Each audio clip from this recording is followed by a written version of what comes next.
Day 2 of Murfreesboro under ice. We have reports from all over the city to see how road conditions are changing. And as the city continues cleanup, dangers take a different form.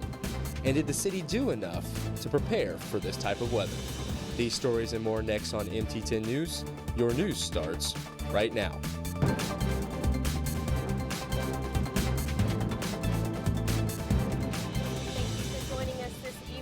Inman. And I'm Michael Lineberry. Welcome to MT10 News at 6:30.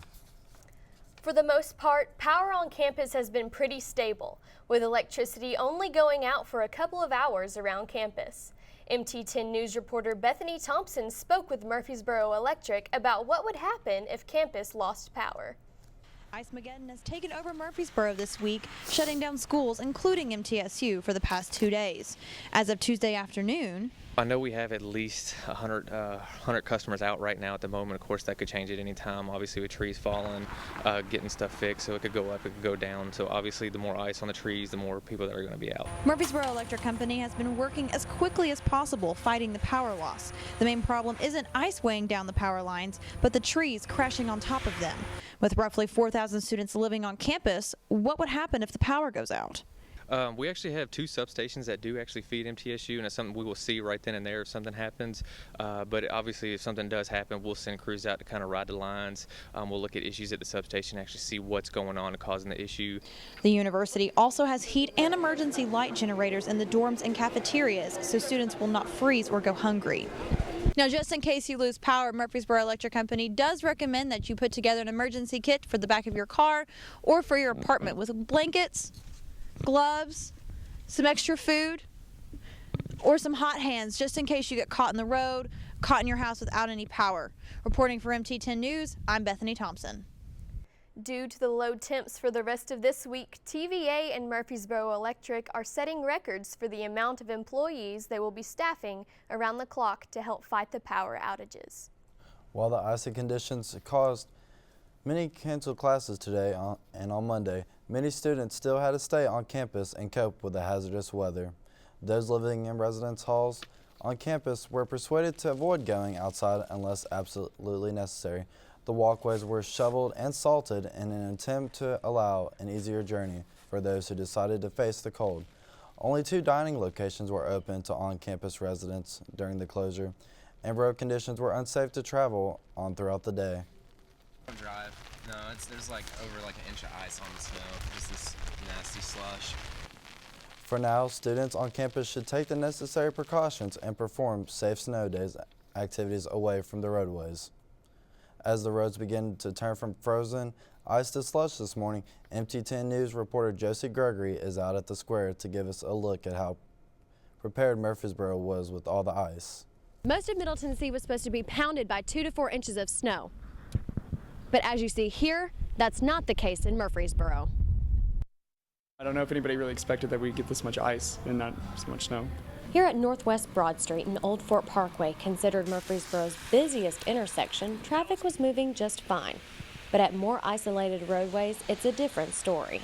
The problem I had was 24, the off-ramp getting off on Medical Center Parkway was super slushy, and I actually swerved off onto the shoulder of the road trying to get here. With patches of ice and slush on the road and more than 25 reported crashes in Rutherford County, some residents are wondering how prepared was Murfreesboro. Some of the roads seemed to be okay, but then some of them weren't as salted. I think in some parts, things weren't as prepared as they could have been. Despite all the warnings from TDOT and emergency officials, drivers still took to the icy roads. People are not prepared to drive on the ice, and so you need to prepare yourself to compensate for other people. Thanks, Josie. And another tip to add is to keep your phone charged in case of an emergency. And if you do not need help on the road, call star 847 for assistance. Now, throughout the day, the temperature rose enough to melt most of the snow on the roads. Nicole Fels is outside to see how it looks right now and how conditions are looking heading into the night. Nicole? As you can see, I'm out here by the John Bragg Mass Comm building. You can see we still have lots of ice on the ground. It's still pretty slippery. Obviously, it's definitely still cold outside. However, it's not nearly as cold as it has been the past couple days.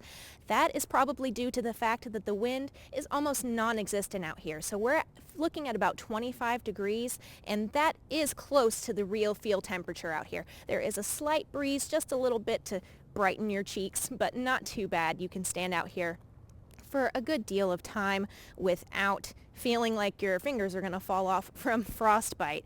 As of right now, we have no word on whether the university will be open tomorrow. I know a lot of the students we've spoken to throughout the past couple days reviewing the weather and doing these stories for you, they are hoping that the university will continue to cancel classes, but as of right now, we're not quite sure if that is a legitimate thought to have.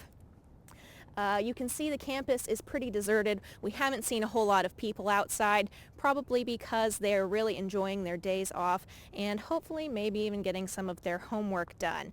We've gotten a lot of pictures in from viewers and students around campus. You can check those out on our website, MT10news.com, and we're going to get back to the studio. Back to you guys. For those who absolutely have to drive, AAA has some tips to keep you safe. First, be sure to get lots of rest before driving in winter conditions to avoid fatigue and driving risks. Accelerate and decelerate slowly to gain better traction and to avoid skidding. Take your time when slowing down, especially on highways and bridges where black ice forms faster. Also, never slam on your brakes. Many say it is the worst thing that you can do. Instead, gently apply the brake to reduce your risk of an accident. And as always, wear your seatbelt every time you get into a vehicle. Still ahead on MT10 News, MTSU is taking a stand against domestic violence. And more winter weather. We'll have your forecast that's coming up next on MT10 News. Erin Hanlan joins us now with a look at tonight's weather. Thanks, guys. Well, as you know, we've been following the weather for the past 2 days for you, but the biggest story we're following tonight is the fact that we are under a winter weather advisory from midnight tonight through noon tomorrow. The biggest concern we'll see from that is not necessarily the amount of snow we'll receive, but the refreezing that's going to come from it, from the temperatures dropping down into the teens. Now, Nashville, Middle Tennessee area, you'll see we are going to be below 20 throughout mid-state. Waverly, you're over at 18 degrees tonight. That's your low. Waynesboro, 20. Clarksville, 13. Nashville, 19. Now, we could see some of those snow showers, but much of the accumulation is going to be to the north of us. If we take a look at your radar right now, or excuse me, at 9 p.m. tonight, we'll be clear in the Nashville area, but we are watching the storm line up to the northwest of us, just headed out of St. Louis. And this will hit us around 3 a.m. is when you'll see it start to hit the Nashville area. Now, again, much of the major accumulation is going to be to the northwest of us in the Clarksville, Hopkinsville area in southern Kentucky. Now by 3 a.m., we're going to start seeing this move out. Sorry, I went too far. By 3 a.m., we're going to start seeing this move out of the middle Tennessee area, but we do have another line of snow moving in behind it. Now we are going to see some spotty snow showers tomorrow. This is tomorrow at 2 p.m. and what is behind this is going to be the blast of Arctic air. So tomorrow, this is your day planner. We are going to be seeing temperatures below 30 tomorrow, but due to the gusty winds that will be around 15 miles per hour, it's going to feel about 10 degrees cooler than what it actually is. So 7 a.m., you have a 35% chance of snow showers. It's going to be 23. The actual temperature is going to feel more like 14. Noon, you have a 20% chance of snow showers and 27 degrees. Still going to feel around 14 degrees or so. And then 5 p.m., just a 10% chance we could see some lingering snow showers around 5 p.m. 23 degrees. It's going to feel more like 10 around 5 p.m. Now, if we take a look at your extended forecast, this is what we're looking at for the remainder of the week. Now, overall, tomorrow you have a 60% chance of snow showers. And Wednesday night into Thursday, temperatures will be 7 degrees. Thursday, partly cloudy skies. We will have a break from the snow. Fortunately, but at least for one day, your high will be 18 degrees with a low of 4. Friday, we could see another system move into the mid-state. 40% chance of snow showers with a high of 31 and a low of 29. Saturday and Sunday, temperatures will be in the mid to lower 40s. 70% chance of snow showers, and the lows will be around 30 or so. And then that will continue on into Monday with a 30% chance of snow, 35 degrees with a low of 22. And Tuesday, we will see another break, hopefully from the snow, partly cloudy skies, and 39 degrees. Now, I'll be sure to continue to post wicked weather alerts on our page, MT10news.com, as well as on our Facebook page, facebook.com/MT10news. Back to you guys at the desk. Still to come on MT10 News, see how the weather's impacting MT baseball. And 2 local high school students receive a national award. That's ahead, next on MT10 News. So Maggie, I heard there's a bunch coming up with sports. There is. There's a lot coming up in the sports. The TSSAA District Tournament is winding down to its final game this week. The District 7 AAA Championship game features number 5 Blackman versus Siegel. This comes after Blackman narrowly escaped Oakland on Saturday night with the help of Isaiah Hart, who racked up 18 points. Siegel also picked up a win, defeating Stewart's Creek the same night, 72-57. The last time that these two teams met on January 20th, Blackman pulled off an 18-point win. The title game is postponed to Wednesday at 7:30, with the consolation game between Oakland and Stewart's Creek starting at 6. The girls' district tournament is also winding down, with the title game being played on Tuesday. Blackman will play Oakland in the championship game for the District 7 AAA title on Tuesday at 7:30. In the consolation game, Riverdale will go up against Smyrna at 6 o'clock. Both of those games will take place at Riverdale High School. And in the District 9A Girls Championship, Community will take on Middle Tennessee Christian at the 7:30 at Eagleville. Winners of these games, both boys and girls, will receive home court advantage in the region tournament. The Middle Tennessee State Blue Raiders baseball team had its home opener postponed due to inclement weather. The Blue Raiders were on set to take on the Lipscomb Bison today, but due to ice and snow, the game will be played at a later date. This comes after the Blue Raiders returned home, winning 2 out of 3 games against Jacksonville this past weekend. NTSU will take on Valspero on Friday at 3 o'clock here in Murfreesboro, with games on Saturday and Sunday, as well as taking on the Ohio Bobcats and the Western Illinois Fighting Leathernecks. The Nashville Predators get set to take on San Jose Sharks tonight at Bridgestone Arena. This comes after the Predators put on a dominating performance this past Saturday against the New Jersey Devils, winning 3-1. Matt Cullen, Colin Wilson, and Craig Smith scored 1 goal each in the contest against New Jersey. The puck is set to drop at 7 tonight, and the Predators hope to remain at the top of the Western Conference, and they hope to take back control of the National Hockey League. Thanks, Maggie. Now, before we go tonight, let's take one last look at the weather. What do you have for us, Erin?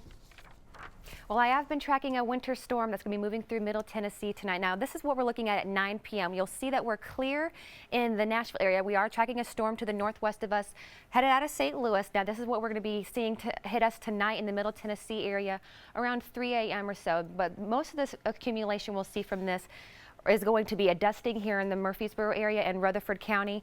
Up to the north, though, in the Clarksville and Hopkinsville, Kentucky area, you guys could receive up to an inch potentially from that. This will linger on for a little bit in the Nashville area, and then by 8 a.m. tomorrow, we're going to see this push out of Middle Tennessee. We'll see a few lingering clouds, and we could see some sunshine for a little bit, but then we have another system moving through at 2 p.m. tomorrow. At 2 p.m. tomorrow, and with this, we're going to see a blast of Arctic air moving through. This is what's going to be pushing all of this snow, and so because of that, we will be seeing temperatures drop down into the teens. Now, take a look at your extended day planner tomorrow. 7 a.m. is going to be 23 degrees, but with the wind chill, we're looking at it more being like 14 degrees with a 35% chance of showers. And that wind chill is going to continue throughout the entire day. So 27 degrees at noon, it's going to feel more like 14. And then 5 p.m., 23 degrees, it's going to feel more like 10. And if you're for your extended forecast, this is what we're looking at for the week. We could see a break of snow on Thursday. Your high will be 18 degrees with a low of 4. We could see another snow system moves through into the weekend. So 31 is your high on Friday with a 40% chance of snow showers with a low of 29. They will continue into Saturday and Sunday with temperatures ranging from the lower 40s to mid 40s, 70% chance of showers into Monday, 30% chance, and a 35 degrees will be Monday. And I'll be sure to post all sorts of wicked weather alerts on our page, MT10news.com. Back to the desk. Thank you for joining us for MT10 News. I'm Katie Inman. And I'm Michael Lineberry. We hope you can join us again tomorrow morning at 8 for more MT10 News. Meanwhile, stay safe and warm tonight, Rutherford County.